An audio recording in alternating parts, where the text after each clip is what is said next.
এবে এবে চোখ খোল রে, চোখ খোল, তুই একদম সুস্থ হয়ে গেছিস রে। চোখ খোল, চোখ খোল, চোখ খোল, উঠে পড়, উঠে বস, ওঠ ওঠ ওঠ ওঠ ওঠ।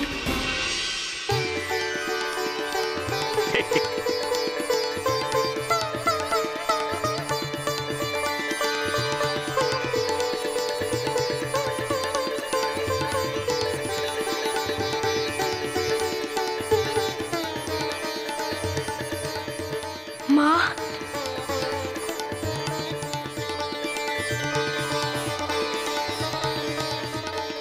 মা, মারে,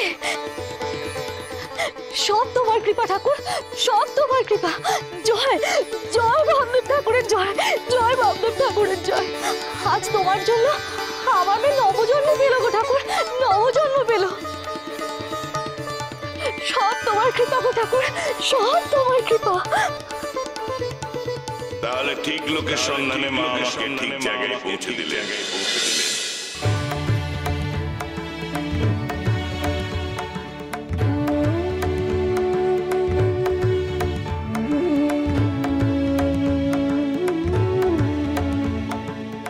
আপনাদের পরিচয়? আমি তেজস্বর ব্রহ্মচারী, সিদ্ধতন্ত্র সাধক। বহুদিন ধরে আমি এবং আমার শিষ্যরা সাধনায় রত ছিলাম।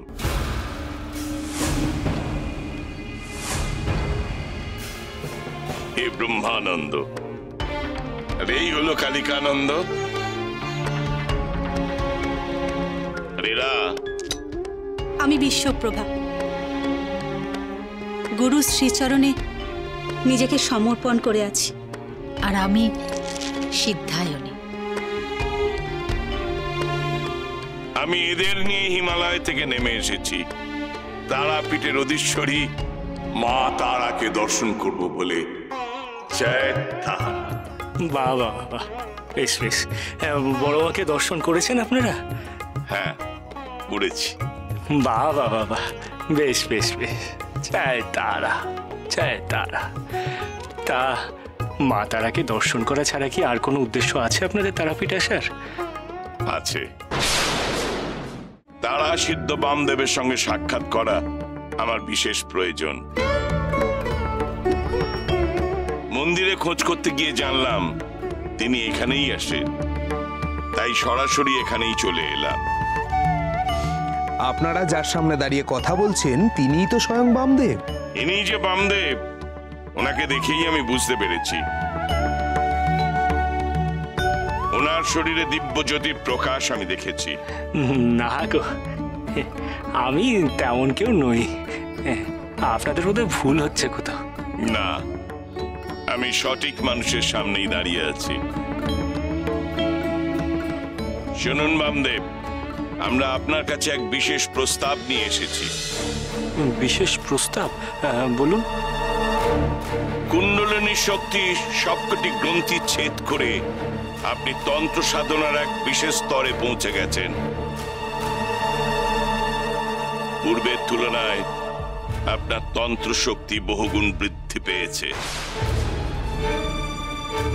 আর এই অসীম শক্তি নিয়ে আপনি চক্রে বসেছেন। এখনো সময় আসেনি, সময় আসেনি।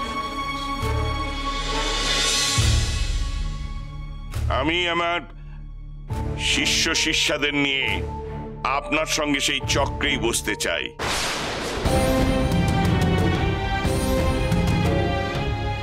না না না না না না, আমি আমি এমনিতে এই চক্রে বসি না। আর আমি যদি এই চক্রে বসি তাহলে আমার নির্দিষ্ট সাধন সঙ্গী ছাড়া অন্য কাউকে এই চক্রে বসাই না। বামদেব, দেখুন, আমি আপনাদের কাছে হাত জোর করে ক্ষমা চাইছি। আমার পক্ষে আপনাদের এই প্রস্তাব মেনে নেওয়া সম্ভব নয়। আপনি কি মনে করেছেন আমাদের কোনো শক্তি নেই? আমাদের যথেষ্ট শক্তি আছে। আপনি যদি আমাদের সঙ্গে সাধন চক্রে বসেন, আমাদের মিলিত শক্তি জেগে উঠবে। সেই সম্মিলিত শক্তির একটা মহাবিস্ফোরণ ঘটবে। আমরা জগতে অতুল শক্তিধর হয়ে উঠব। ও বাবা, না না, আমি মহাশক্তিধর হতে চাই না। আর তাছাড়া আপনারা বুঝতে পারছেন না, আমি তো নিজের স্বার্থে এই চক্রে বসি না। আপনারা বরং আমাকে এই বিষয়ে আর অনুরোধ করবেন না। আচ্ছা বামদেব, এটা বলুন তো, চক্র করা কেন প্রয়োজন?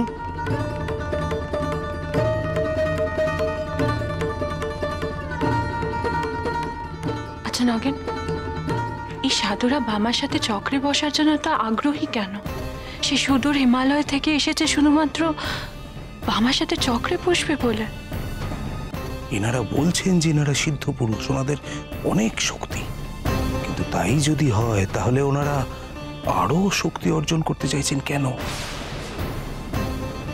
কি উদ্দেশ্য ওদের?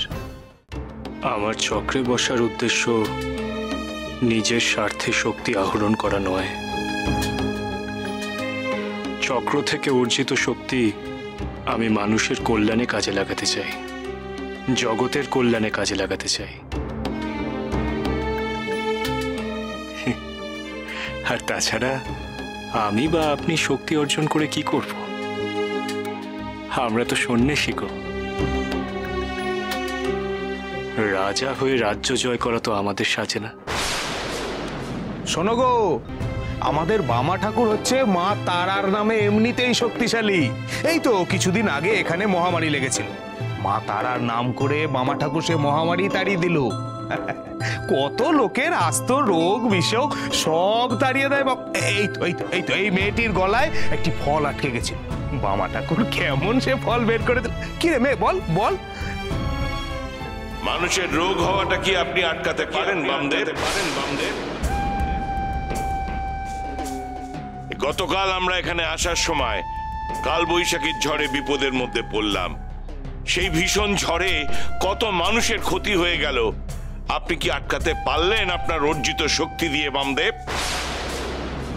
বামা ঠাকুর চাইলে ও ঝড় জল এমনি থামিয়ে দিতে পারে গো। না না গো লগেন কাকা, আমি তো পারি না গো, পারি না। আর প্রাকৃতিক বিপর্যয়ের কাছে আমার বাবাকেও আমি কেমন দিশেহারা হয়ে পড়তে দেখেছিলাম গো। সংসারকে বাঁচানোর জন্য, পরিবারকে বাঁচানোর জন্য বাবা একেবারে মরিয়া হয়ে উঠতেন। একবার কি হয়েছিল যেন লগেন কাকা, হ্যাঁ, আমাদের জমিতে না আগুন লেগে গেছিল। আগুন লেগে সমস্ত ফসল নষ্ট হয়ে গেল। আমরা বহুদিন না খেয়েই কাটিয়েছি। এই জন্যই বলছিলাম, আমাদের সঙ্গে চক্রে বসার মাধ্যমে দ্বিগুণ শক্তি সঞ্চয় করতে পারবেন আপনি। আমাদের মিলিত শক্তি এক হলে অমন প্রাকৃতিক দুর্যোগ ঘটার আগেই আপনি টের পেয়ে আপনার শক্তি দিয়ে সেই দুর্যোগকে আটকাতে পারবেন বামদেব। না গো, সে তোমরা আমাকে যাই বলো আর যাই বোঝাও, তোমাদের সাথে চক্রে আমি বসতে পারবো না। বামা চল, বামা চল।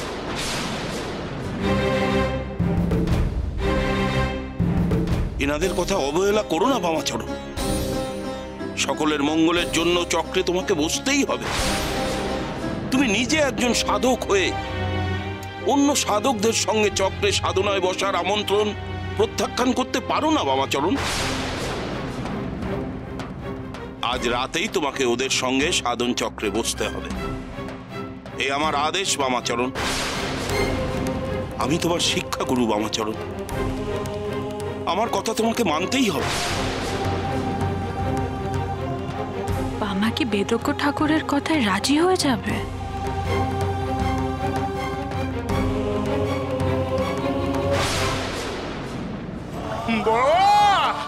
যে তারাপীঠে ওরা আমাকে তোমার পুজো করতে দিল না, সেই তারাপীঠে আমি থাকবো না গো।